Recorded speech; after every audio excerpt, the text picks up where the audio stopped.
Folks, I'm Roger Ramsey, Executive Chef Instructor here at the Early College and Career Center, Culinary Pathway. My dear friend and co-teacher, Mr. Bobby Thompson, is wondering about the kitchen. Today we're going to put together some sandwiches for y'all. Some old standards, I hope, and maybe some you've not heard of, willing to try some. I think it's going to be an interesting day. It's going to be a fun day, and hopefully we're going to turn out some righteous food. So if you would hang out with us for a little bit. If you need any catering done, think of us in the future. It's ec3.catering@hardin.kyschools.us. It'll be attached at the end of the program. Hang out with us. Let's make some sandwiches. Welcome back to EC3 Really Cooks. This is just going to be a cooking tip for some of you out there. We're talking about sandwiches today, and here's something that we hear often is that my sandwich, if I'm using some sort of hot something inside of it, whether it be a protein or something else that you would put in there, that it gets soggy and that your bread and everything gets soggy. So here's a actual tip for you, or trick you can try. If you just take your bun, your bread, put butter on one side of it, or you can, if you have if you're doing buns, you can put them in the oven. But what we're going to do is we're just going to brown one side of it. And the trick to this is usually after somebody browns it, they want that to be on the outside. This will actually be the inside part of the sandwich. So all we're going to do is try to brown it up really quickly, and what it does is it creates a barrier between whatever is inside the sandwich. A lot of times if you're at home and it's a burger of some sort and your bun gets really soggy, this little trick, do this to the insides of the bun, and it will keep the juices from the burger going all the way into the rest of the sandwich. And so it's very simple. Again, all we're going to do is brown each side. And now we're done with that. And so when we assemble our sandwich, we're going to assemble it with this on the inside. Again, this browning of the bread creates a barrier between the meat, the inside of the sandwich to the outside, so you'll still have the soft bread on the outside as you bite in. There will be a little bit of a crunch, but what this does, again, is it keeps your bread from getting soggy and kind of all mixing together into a big ball of dough. Welcome back to EC3 Really Cooks. Today is sandwich day, and now we're going to tackle the Reuben sandwich, a sandwich that a lot of people have never tried, and a lot of times it's one reason or another. It usually is one ingredient, which is sauerkraut, which it is an acquired taste. But first thing we're going to do for this is we're going to make a Thousand Island dressing. So we've got right at a cup of mayonnaise. We're going to add ketchup to it, 2 tablespoons. We're going to add 2 tablespoons of minced pickles. We're going to add a little bit of the pickle juice. You can also use lemon juice. You can use a little bit of apple cider vinegar, whatever you'd like. We got about a 1/4 cup of an onion. Then we're going to add a little bit of some paprika to it and some salt. Enough. Now we will whisk this all together. And ideally, you would do this a day before or so and then leave it in the refrigerator. It really gets all the flavors coming up and melding together.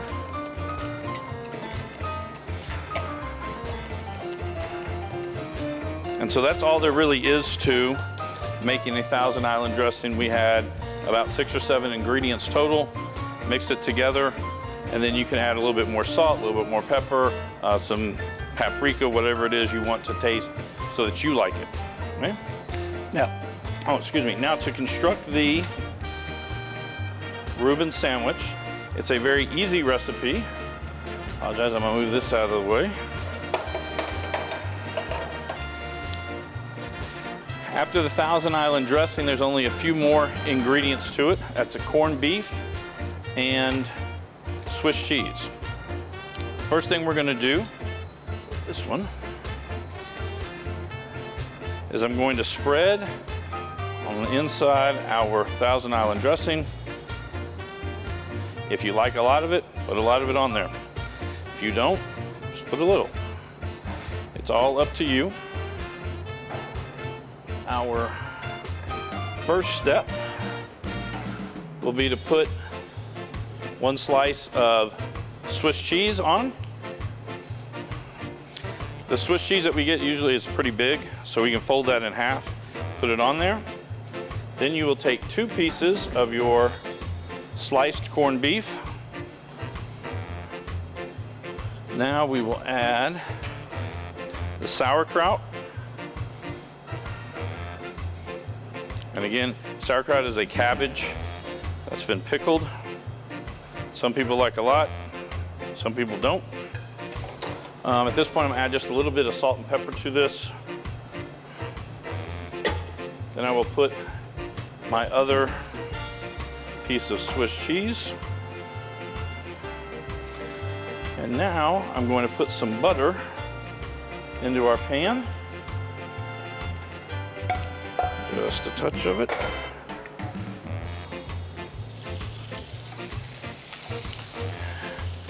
I top our sandwich back off.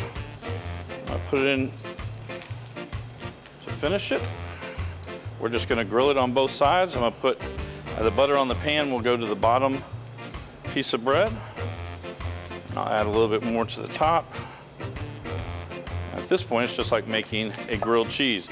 You do not have to have your temperature of your pan very high.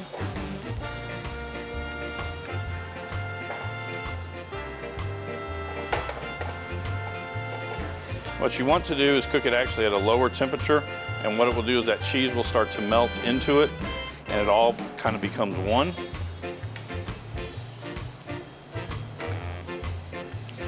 Then I have the wrong utensil to flip this with, but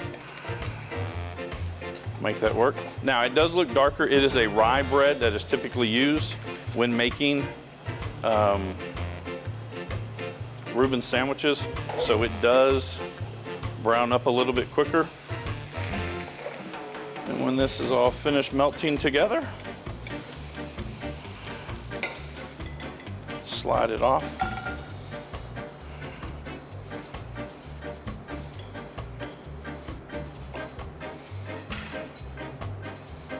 And there is our Reuben sandwich. Okay, it's sandwich day here at EC3 Really Cooks. We've got several going on. I'm gonna make a Cubano sandwich. Now, I don't think a Cubano is actually from Cuba, but I don't know that it is. It's a simple sandwich, it's quite tasty. It's not real popular up here. Go down south, you hit Miami, you can find them everywhere. But it's pork on pork with cheese and pickles. Hard to go wrong with that. So let's put it together. Generally, it's done on a French loaf. We couldn't find any French loaves this morning, but we found some French rolls, so we're gonna do that instead. So we're gonna take, this is nothing more than roasted pork. I've seen this done a couple of different ways. What we have here is just a pork loin. We roasted it off, salt, pepper, a little oil, and we'll help it brown up till it comes to temperature about 145 degrees. I've also seen it done with pork butt that's been roasted and shredded. Think like pulled pork barbecue without the dry rub, the smoke, and the seasoning. So we've got pork down. Now we've got ham. This is Black Forest ham. Brown sugar ham works real well, whatever kind of ham you like. It's a sandwich, for goodness sakes.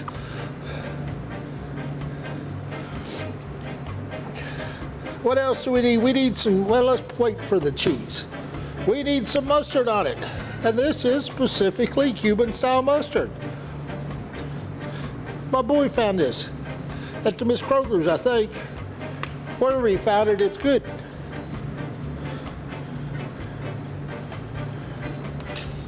Then we need some pickles. I like dill pickles. I like all kind of pickles.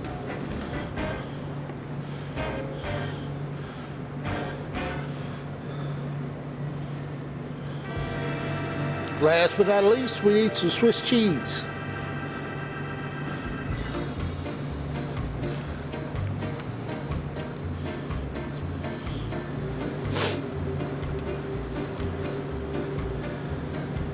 Now, this sandwich is referred to as a Cuban smash. Ideally, it's done in a panini press. We don't have one. Maybe we should get one. I talked to Mr. Robbins about that. For now, we don't have one, but what we do have is, of all things, a big heavy skillet. Watch what I'm gonna do. Stack our sandwiches all up. Put them on a sheet pan with a piece of parchment. Parchment makes it easy to clean up so much easier.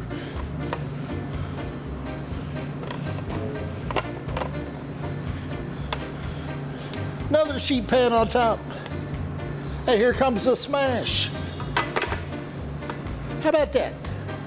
It's not exactly a panini, but it is a press. So we're gonna shove our sandwiches here in the oven, 325, probably about 12, 15 minutes or so. And we'll take a look, see what we got. So, Cuban smash, straight out of Miami to E-Town. How about that?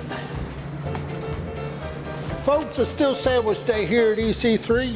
Really cooks. We're gonna make a French sandwich called croque madame and his partner croque monsieur. So what we have here is nothing more than some country French bread we made in house day before yesterday, I think it was. We've toasted it in this cast iron skillet. See, one side has buttered, one side does not. Lay it buttered side down. Now what we need is just a touch of whole grain mustard. Specifically, this is Creole style mustard. So it's got some grain to it, and it's also got a touch of horseradish, a little bit of bite.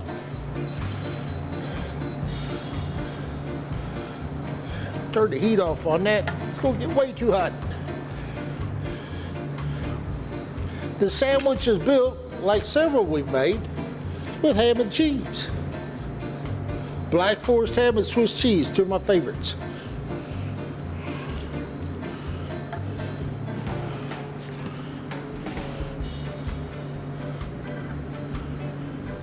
Now, it's nothing more than a ham and cheese sandwich at this point, so let's make it something a little more. This is the bechamel sauce. Y'all have seen us make it before. It's a roux, which is fat and flour, and milk. The roux tightens up the milk, makes a white sauce quite tasty, quite rich. And we stack them up.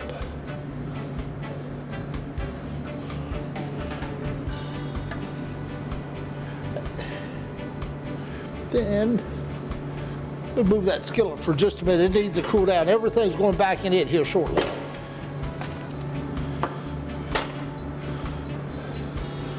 So, sandwich goes in. Other sandwich goes in. And now, because Mornay sauce once, bechamel sauce once wasn't enough, let's add a little more.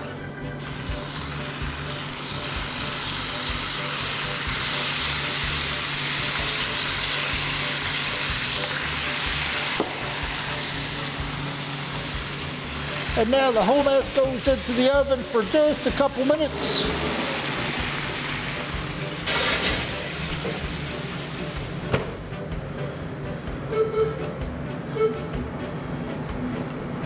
Give it about 3 or 4 minutes. And now the difference between croque monsieur and croque madame is, of all things, the addition of an egg. I had an egg. I don't know what I did with my egg. I let my egg lay. Thank you, Mr. Bobby. I have my egg now.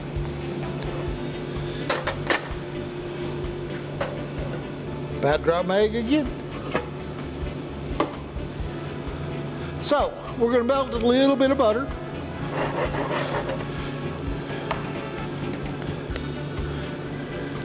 We're going to gently fry our egg, turn the heat way down now. If you fried eggs, Season them while they're still wet.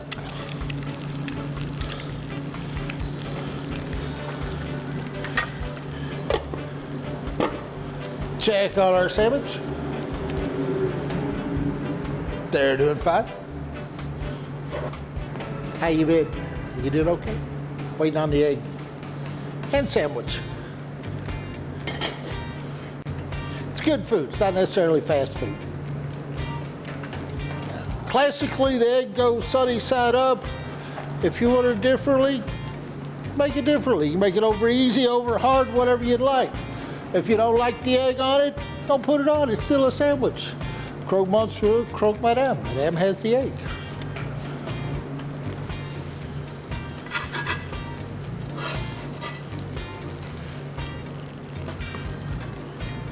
Croque monsieur.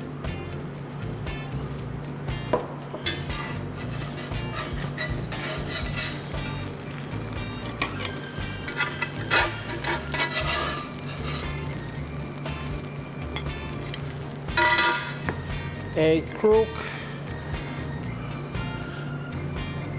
madame. How about that? Sauced and egg sandwiches. See what else we've got.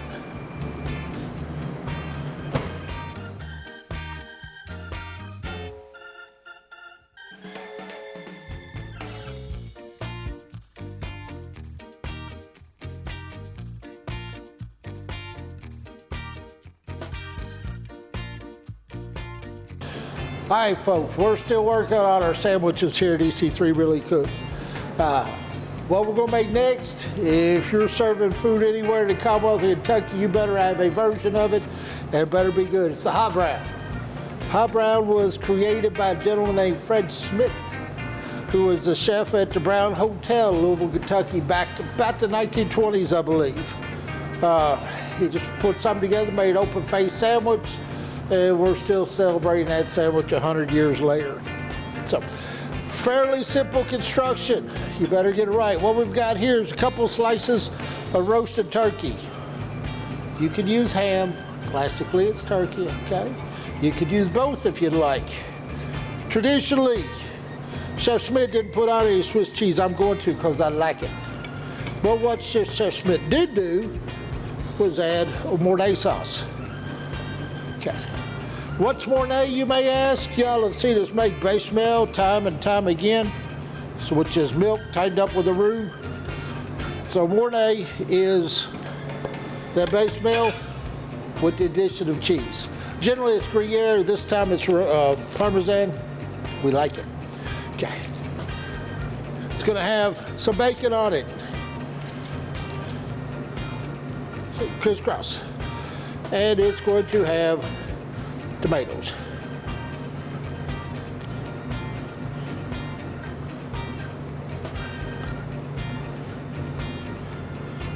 Now, I don't know what Chef Schmidt was thinking when he put this together. I'm just glad that he did it. It's ubiquitous for Kentucky again. If you're serving food anywhere in our Commonwealth, you better have a version of the hot brown. It's not quite done yet, but what I'm gonna do, I'm gonna run out back, stick it in the salamander, put it under the broiler, let that bacon crisp up, and then the tomatoes cook, and the Mornay get a little color on it. And you'll see it again shortly. All right, be right back. All right, folks, sandwich day, love it. What we're gonna make now is a Monte Cristo sandwich. There's a couple different ways to do it. First off, what it is, it's a fried sandwich. If you notice, this was wrapped in plastic wrap. It is turkey and Swiss cheese on white bread, actually sourdough bread, because I like sourdough bread. But I had it wrapped, and the reason for that kind of compresses it because we're going to batter it in a egg wash just like you would if you're making French toast. There are other methods of doing this, to include battering in pancake batter and deep frying it. I think it'd be hard to go wrong. We're just gonna do this as it is. So we've got a skillet here, a little bit of oil getting hot, actually it's butter. And we wanna take our sandwich and just roll it through the egg wash. Let all that egg drip off. We don't want too much. See if our oil's hot. Drip. And it is. And now we're going to cook it low and slow. We want to cook the eggs and melt the cheese on the inside, heat the turkey up all at one time, but we don't want to burn anything. We'll set this out the way and get our plate ready. Like I said, there's a couple different ways of doing this. One that's real popular, I didn't want to fire up the deep fryer, and it can't be good for you, albeit it tastes really, really nice, is pancake batter and deep fried. We're gonna pan fry with egg wash instead. So it's just like we're making French toast, except there's a sandwich in the middle. It's okay with me. There we go.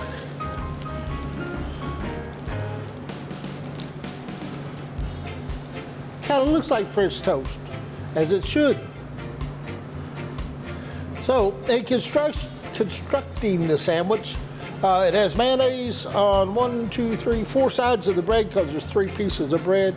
It has turkey and it has Swiss cheese. And then the egg wash.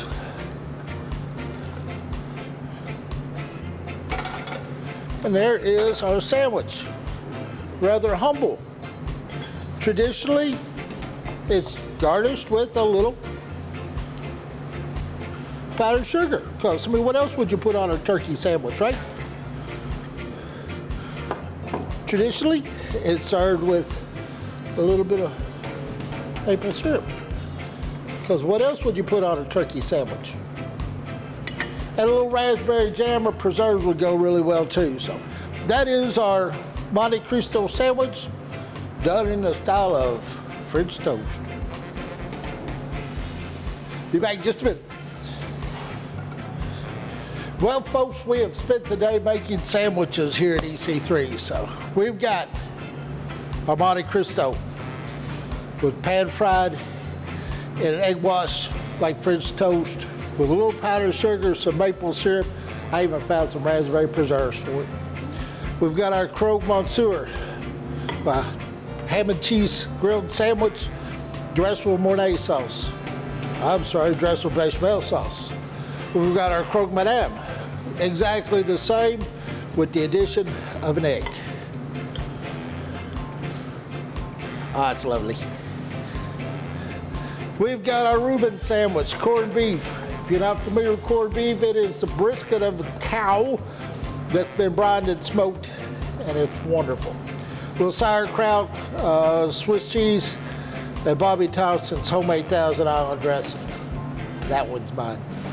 We've got our Cubano sandwiches, the Cuban smash.